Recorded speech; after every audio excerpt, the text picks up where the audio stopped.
That's something you don't get with a two-wheel drive M4 Comp. X-Drive all the way, baby. Woo-hoo-hoo!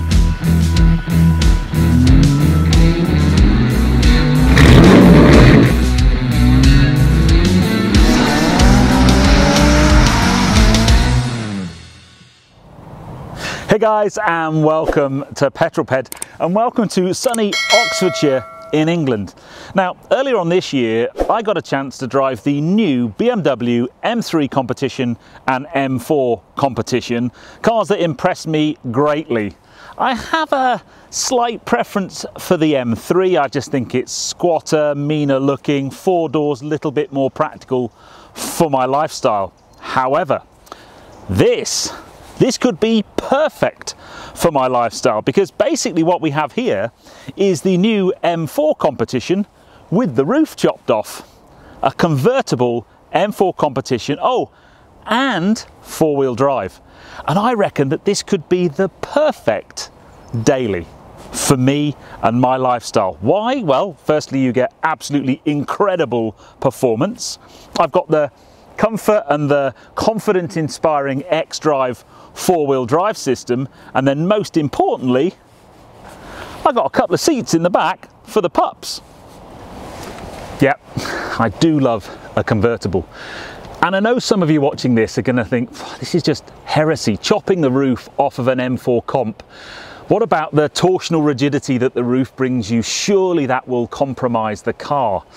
Well, what I would say is there's just something for me about removing the roof of a car on a day like today, having the wind blow through your hair. It just brings you closer to nature. You can hear the car more at night time. I love driving my car with the roof down. You can kind of smell nature. It's beautiful. It's really, really very special.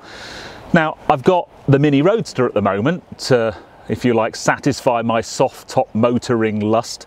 The challenge is, if we go out and we want to take the dogs with us, we have to put them in the footwell, which isn't ideal really, but one of these, they could sit in the back. They'd love it in there, strap them in. So yes, a perfect car.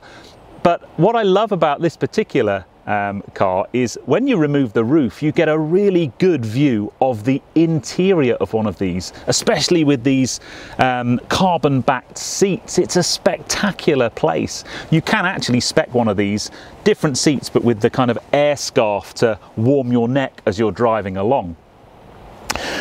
Now, the interesting thing about the new M4 Comp soft top is that it's a canvas roof. In previous generations, they went through the kind of hard, firm roof option, which has many benefits as a security benefit, I guess. And in the winter, it's a little bit like driving a car with the kind of hard top fitted, but there's a weight penalty. And I think for me, there's some purity about having a canvas roof on a convertible.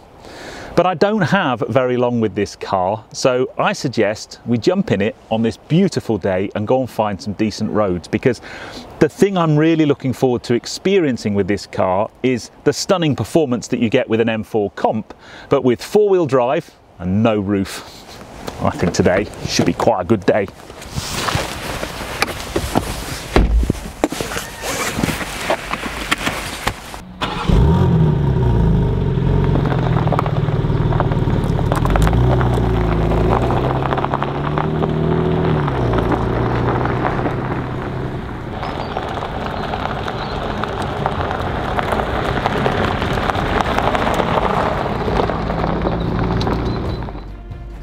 The 3-litre straight 6 produces 510 horsepower and 650 newton meters of torque. Put that onto the tarmac with the M X-Drive system, and the 0 to 60 dash takes just 3.7 seconds. Prices start from £81,915 on the road, but tick some options and that number will climb dramatically. The convertible has model-specific body stiffening, including bracing elements focused on enhancing driving dynamics.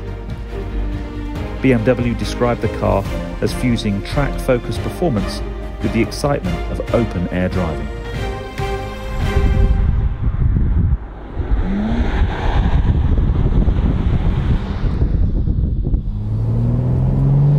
Okay,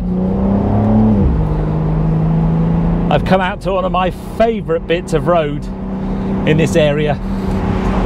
If you watch the channel very much in the last 18 months, you'll probably recognize it. So where do I start with this car? First thing first, I'm not going to do a full detailed review of things like the MMI and so on. If you watch my M4 or M3 comp reviews that I did earlier this year, I go into a deep dive of those. So I'm just going to basically take it for read that this is a brilliant platform to work from. It's a sensational car in its two-wheel drive guise. In fact, I remember driving both the M4 and the M3 comp and just thinking how much traction they had considering they were two-wheel drive. In fact, I think I pretty much said in the video that why would you need a four-wheel drive one? Well, I'm in the four-wheel drive one, so let's find out, shall we? So first things first, you don't really notice dynamically the fact the roof's been chopped off. Obviously you have a lot of wind rush. You can get a wind deflector that you would put behind the rear two front seats if you were just you and the front seat passenger. But these cars are so capable and so quick. They really do impress from the very moment you get behind them. I'm currently in an M2 setting, so you can go in and set two pre-configured buttons on the steering wheel. Pretty much I've got everything up to Sport Plus apart from the suspension, which I've set into the comfort setting. And one thing I would say as we come down into this right hander, and I just drop down a couple of cogs, is the bit you get is you get that noise from the rear of the car, from the exits of the exhaust.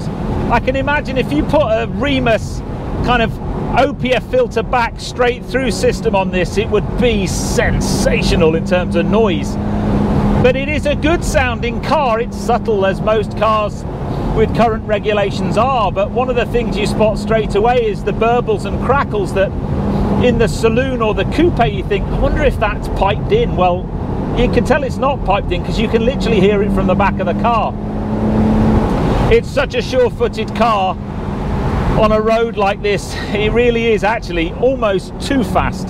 It's got so much go, and with this X-Drive system you've just got an amount of confidence in the car over and above what you have in the two-wheel drive version. And when you bury the throttle on the exit of a corner, it's just a sensational thing. The road's pretty damp today. There's, you know, wet leaves and so on, and they're pretty slippy at the best of times. But this car just oozes confidence, oozes poise on the road, and delivers performance that you can't really want for any more, to be honest. I mean, straight line punch is absolutely unbelievable, but it's how settled it is in the corners. That front end of the car is just so good. And then you now I did think, okay, how much better is the X-Drive going to be on one of these? And I've not got the car for very long at all today, so it's difficult to give a complete appraisal. But it's a good car. I mean, I've driven an M5 comp quite a lot and an M8 comp. They've both got the X-Drive four-wheel drive system, and they are just brilliant, brilliant things. And what a road this is. Gearbox is really good. Oh. Oh. This is a dangerous car, because I really want one now.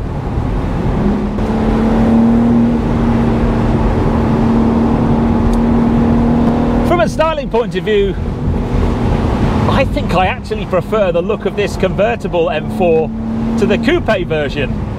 It's a good looking car, roof up or roof down. The mechanism raises pretty quickly. You do pay a penalty, however, in terms of boot space. That soft top's got to go somewhere, right? And unfortunately it just compromises the boot space. Luckily I know this road well enough to know that little blind corner, but I could just drive up and down this road all day long.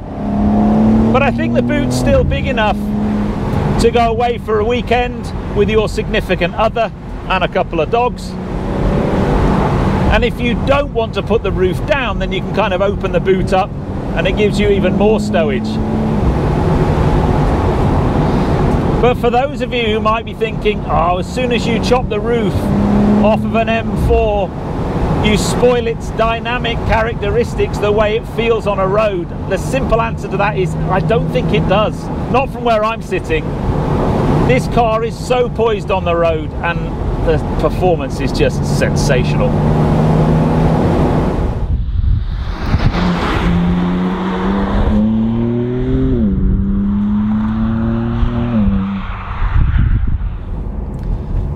Now we have to do an all-round test of this convertible, so I think I'm going to drive back with the roof up.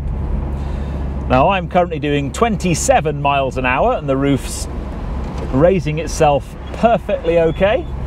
That's always a good thing, because you ever get caught out in a rain shower in a convertible car, the ability to raise and lower the roof while you're still driving along is very, very useful. There we go. And I'm now, well, actually it feels very much like the coupe M4 Comp. So it's cloth line, it's beautiful finish actually. And what I want to do is head back. I've got to go on a little bit of dual carriageway just to see what the wind noise is like. But I guess really, you know, when the sunny days come out, and for me, if it ain't raining, roof down. But, you know, we live in the UK, it rains quite a lot. So, you know, you're going to be driving around with the roof up quite a bit as well. Although, interestingly, I'm pretty sure it's still the case that us Brits buy more convertibles per head than any other country in the world. We love our soft tops. So I'm going to head back, find a little bit of dual carriageway and see what this is like when you're cruising.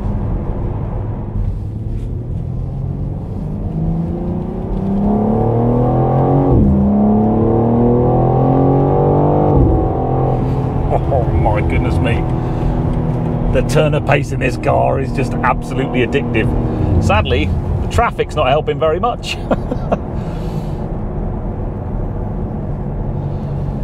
Oh, well, the plan, let's just plonk it back into drive mode. The plan was to do a, 70-mile-an-hour test to see what the wind noise was like, but the traffic is not playing games, unfortunately. So let me take this opportunity to give you my final thoughts on the M4 Comp convertible. Well, it's my favourite BMW, basically. I absolutely love this car. I've driven a lot of the BMW range, and many of them have impressed me greatly.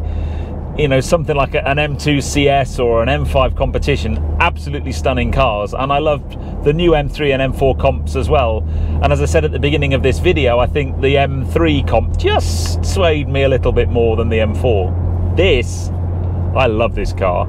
I love the way it looks, but for me, it's that soft top motoring, and it's such a draw. It's such a thing that I love, that this car just ticks so many boxes for me.